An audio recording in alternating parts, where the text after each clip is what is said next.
बहनों, छत्तीसगढ़ की लोक संस्कृति अपनी सादगी, सहजता और प्रकृति से गहरे जुड़ाव के लिए जानी जाती है। यहाँ का लोकगीत केवल मनोरंजन का साधन नहीं है, बल्कि यह जनजीवन की भावनाओं, परंपराओं, रीति रिवाजों और सामाजिक मूल्यों के सशक्त वाहक भी है। छत्तीसगढ़ की लोकगीत में यहाँ की मिट्टी की खुशबू, लोक जीवन की सरलता, प्रकृति के प्रति प्रेम तथा सामाजिक समरसता का सुंदर चित्रण मिलता है। जहाँ ददरिया, सुआ, कर्मा, बांस गीत जैसी अनेक लोकगीत परंपराएं आज भी लोगों के बीच लोकप्रिय हैं। इन गीतों के माध्यम से एक पीढ़ी से दूसरी पीढ़ी तक सांस्कृतिक विरासत को सहेजना हम सबकी जिम्मेदारी है। तो आइए इसी विशेष क्रम में छत्तीसगढ़ की लोक संस्कृति की परंपरा, उसके महत्व और उसके संरक्षण की आवश्यकता पर विस्तार से चर्चा करेंगे। और आज हमारे बीच स्टूडियो में मौजूद है प्रतिज्ञा सिंह, जो एक साहित्यकार हैं और साथ में वकील भी। तो सबसे पहले तो प्रतिज्ञा जी, हम अपने स्टूडियो में आपका स्वागत करते हैं। नमस्कार। नमस्कार। सबसे पहले तो हमें अपने बारे में और अपने बचपन की गांव की संस्कृति, स्मृतियों के बारे में हमारे श्रोता को कुछ बताएं। जी गीता जी, मैं प्रतिज्ञा सिंह पेशे से अधिवक्ता हूँ। तन मन धन से छत्तीसगढ़ महतारी की बेटी, उनकी गोद में खेली खाई बड़ी हुई। मेरा बचपन मुंगेली जिला के पास एक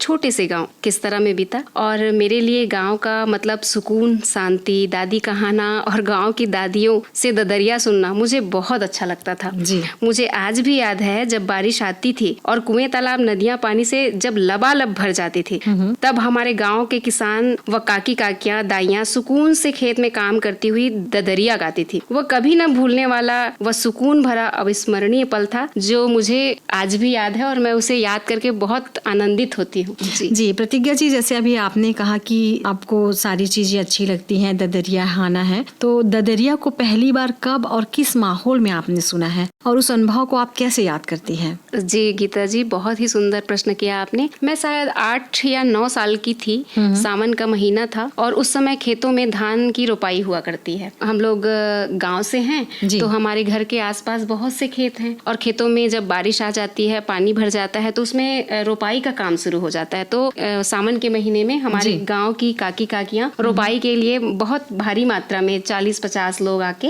और वहाँ पर रोपाई करती थी, और वो कुछ बहुत ही मधुर गुनगुनाती थी, जिसे मुझे सुनकर बड़ा अच्छा लगता था। और फिर मैं उसे सुनने के लिए पास में जाके खेत के मेड़ में बैठ जाया करती थी। तब मुझे पता चला कि गांव में किसनहा काकियों को ये क्या गाती हैं। वो क्या करती थी कि वो आपस में जो चीजें होती थी वो बड़े ही प्रेम से गुनगुना कर गाती थी। जैसे देवर भाभी, ननंद भाभी या सास और बहू की जो बीच के वार्तालाप होते थे, वो उन्हें बड़े ही सुंदर स्वर में और गाया करती थी और बहुत ही एक साथ मुस्कुराया करती थी। तब मुझे ऐसा लगता था कि हाँ, संगीत से थकान को दूर किया जा सकता है। जी बिल्कुल प्रतिज्ञा जी, और अच्छा लगता है अगर कोई तनाव में है और संगीत चला दे, चाहे वो ददरिया हो, लोकगीत हो या फिर आप हिंदी गीत की हम बात कर ले, तो एक सुकून भरा होता है और हम तनाव से मुक्त हो जाते हैं। तो अभी आपने कहा कि ददरिया जो है समूह में महिलाएं गाती खेतों खलिहानों में, तो क्या छत्तीसगढ़ की लोक संस्कृति में इसका महत्व अब भी है? जी हाँ, बहुत सरल शब्दों में कहूँ तो ददरिया छत्तीसगढ़ का संवाद गीत जी, और इसमें मन का भाव व अपनी हंसी ठिठोली प्रेम सम्मिलित। ददरिया के 3 महत्वपूर्ण बात है मैडम। जैसे कि ददरिया जो है रिश्तों का सेतु है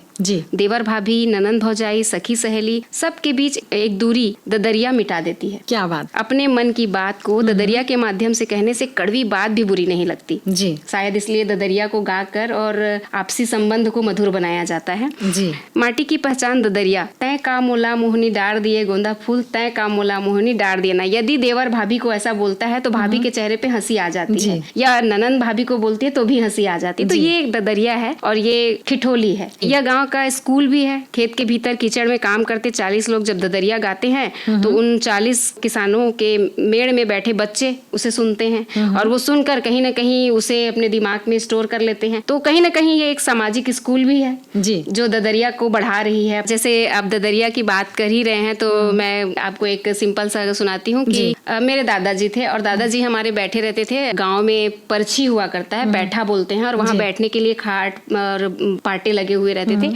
तो मेरे दादाजी वहाँ रोज शाम को बैठा करते थे और दूर से सड़क से आती हुई गाड़ियां दिखाई पड़ती थी। तो मेरे दादाजी गुनगुनाते थे, दुल्लापुर ले डंफर आथे सेद गंगा जाथेगा, जम्मू आदमी पच्छेरी में झूलत झूलत जाथे, मर जाबो गिर जाबो कह के नैया हिला डरगा, रेंगत पैदल सेद गंगा कब्बू नहीं तो जाबोगा। बड़े ही दसे गाते थे और मुझे बड़ा आनंद आता था उनके उस स्वर को सुन के।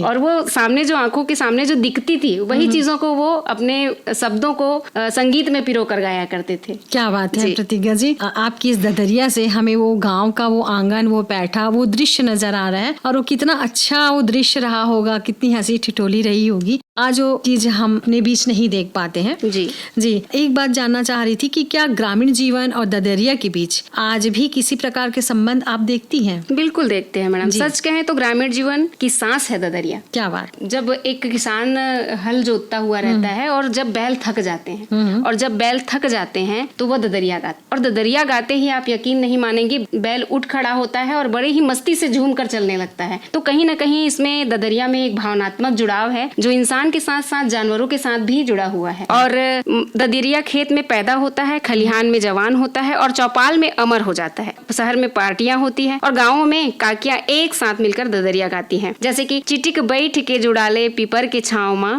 हो ही भेंट रेंगे आबे मोर गाँव माँ। क्या बात है। तो ये चीजें हैं कि आप बैठे हो, चल रहे हो, अगर आप अपने किसी रिश्तेदार को या अपने संगी साथी को मिलते हो तो आप बोलोगे कि आओ थोड़ी देर बैठ जाए पीपल की छाँव में और गोठिया लें, बात कर लें। छत्तीसगढ़ी में होती है, तो यही रूप है। और इसी तरह संदेशा, जैसे कि पता ले जा रे गाड़ी वाला, आपने कभी कई बार सुना होगा, मैंने भी बचपन में आकाशवाणी से ही ये सुना है। छत्तीसगढ़ की लोक संस्कृति इतनी समृद्ध है और आज जो हमारे श्रोता बहनें सुन रही हैं अपनी संस्कृति को संरक्षण की ओर एक कदम जरूर उठाएंगी।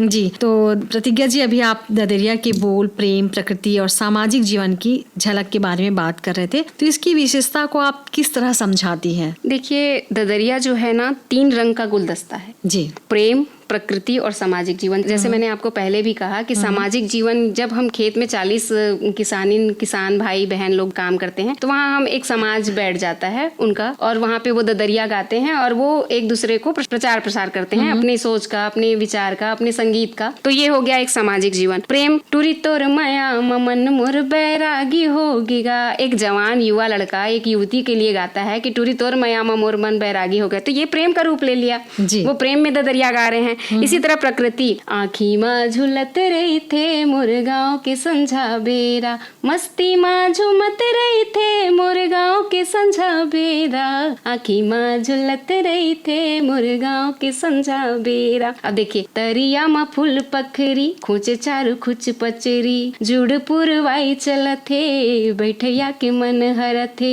आमा के छैहा कुआं तिल के केरा, आँखी माँ झुलत रही थे मोर गाँव के संझा बेरा।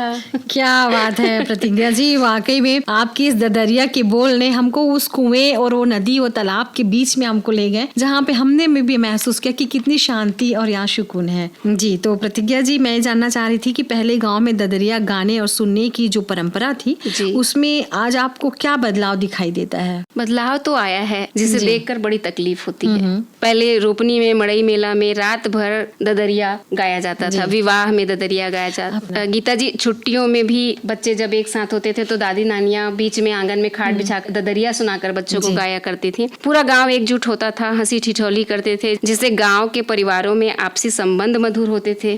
और कहीं न कहीं अब जो आधुनिक जीवन है उसमें टीवी और मोबाइल में लोग इतने व्यस्त हो गए हैं कि गांव के खेतों में हल की जगह अब ट्रैक्टर ने ले ली है ना। और हमारे जो मजदूर भाई हुआ करते थे, जो 40-50 लोग एक साथ मिलकर फसल काटा करते थे या उनको खरही बनाया करते थे या बोझा ढोया करते थे, तो वो काम बड़ी बड़ी मशीनें करने लगी हैं। हमारी जो ग्रामीण सभ्यता है, संस्कृति है, वो कहीं ना कहीं अभी प्रभावित तो हुई है, जो कि देखकर बड़ा दुख भी होता है। जी बिल्कुल प्रतिज्ञा जी, यानी कि हम ये कह सकते हैं कि आधुनिकता के कारण आज हमारे समाज में काफी बदलाव आया है और इसकी आवश्यकता है कि हम जो नागरिक हैं, हमारे चाहे हम ग्रामीण क्षेत्र की बात करें या शहरी क्षेत्र की बात करें, वो सब मिल के हमारी संस्कृति को सहेजें। बिल्कुल। जी प्रतिज्ञा जी, अभी हम बात कर रहे थे कि कैसे हम लोक संस्कृति को संरक्षित करें, तो क्या आप लोक संस्कृति के संरक्षण के लिए कुछ कदम उठा रही है? बिल्कुल उठा रही हूँ, चूँकि मैं मया लगा के पाले पोसे राखे हंसते तोरा माँ, आनी बानी खेलेन खाएन खेले हन तोर कोरा माँ। कि मैं अधिवक्ता हूँ इसलिए मैं इसको कानूनी भाषा में बोलकर बताती हूँ आपको। कहूँगी कि लोक संस्कृति हमारा मौलिक अधिकार है। जैसे हवा पानी जरूरी है, वैसे ही अपनी पहचान भी जरूरी भी है और इसका प्रचार प्रसार भी जरूरी है। और प्रचार प्रसार का दायित्व तो किस पर है? तो हम सब पर है। और चूंकि बात हम यहाँ पर ददरिया का कर रहे हैं तो मैं कहूंगी कि हमारे गाँव की काकी, दादी, नानी जो भी है, जब मैंने सुना है तो उन्होंने भी सुना ही है ददरिया, और वो तो बहुत ही अच्छे से जानती है कि ददरिया क्या है। तो उनको मैं कहूंगी कि आपसी भावनात्मक जुड़ाव जो समाप्त हो रहे हैं ददरिया के समाप्त होने से, वो उनके समक्ष हम जाकर कहते हैं कि आप ददरिया गाएं, आप उस ददरिया सुनाएं, बच्चों को सुनाएं, ताकि वो भी जाने कि ददरिया है क्या। और ये हमारा इमोशनल बैंक बैलेंस है। और कई आयोजन हम करते हैं जिससे मतलब बच्चे आगे आकर छत्तीसगढ़ी गानों पर नृत्य करते हैं और गाते भी हैं। जी बिल्कुल प्रतिज्ञा जी, आपका प्रयास काफी सराहनीय है। लेकिन क्या वर्तमान में लोक संस्कृति को बढ़ावा देने के लिए किसी विशेष गतिविधियां या अभियान है जिसके बारे में आप बताना चाहेंगी? बिल्कुल, अगर हम इस विषय को विस्तृत करके सोचें तो बहुत सी चीजें हैं जिसमें हम ददरिया का प्रचार प्रसार कर सकते हैं। एक तो दादी नानी को गाना चाहिए, हमें भी गाना चाहिए, ये तो है ही। हमें अपने बच्चों को बताना होगा कि ददरिया यूनेस्को तक जा सकता है, इस पर शर्म नहीं गर्व करना चाहिए जी।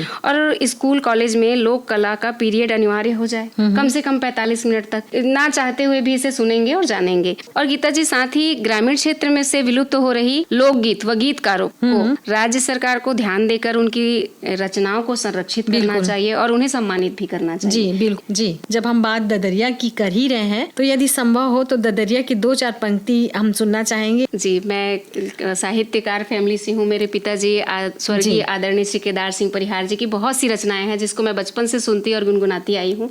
मेरे दादाजी से भी मैंने सुनी है। तो एक खमसा, बहनें जो हैं वो शायद समझेंगी कि खमसा क्या होता है। खमसा होता है मतलब छत्तीसगढ़ की जितने भी प्रकार हैं गीतों के मिक्सचर, तो ये मैं आपको गा के सुनाऊंगी। तो चलिए मैं एक खमसा गीत आप सभी के समक्ष सुनाना जा रही हूँ, जिसमें पहला है चंदैनी। मैं आहूँ अधरतिहा भगा ले जाऊँ वो, मैं बजाऊँ सीटी टूरी निकल्ला बेखोर। अब लड़की बोलती है, भरथरी में बोल रही है इसको। घर मा मुर्दाई उदा है, कैसे आहूँ मेरे जन्म के रिश्ता लटोर के, कैसे आहूँ मैं कैसे आहूँ मैं न जन्म के रिश्ता लटोर के। अब लड़का कहता ददरिया, मैं बैठे रास्ता देखत रही हो तोर, मैं बैठे रास्ता देखत रही हो तोर, तैहा करके बहाना निकला बेखोर अगुर ले हो, झन करबे बिलम कोनो नहीं पावे गम, निकल जाबो हम अगुर ले हो। ये हुआ। अब कर्मा गा रही है लड़की, कर्मा की धुन में गा रही है जी।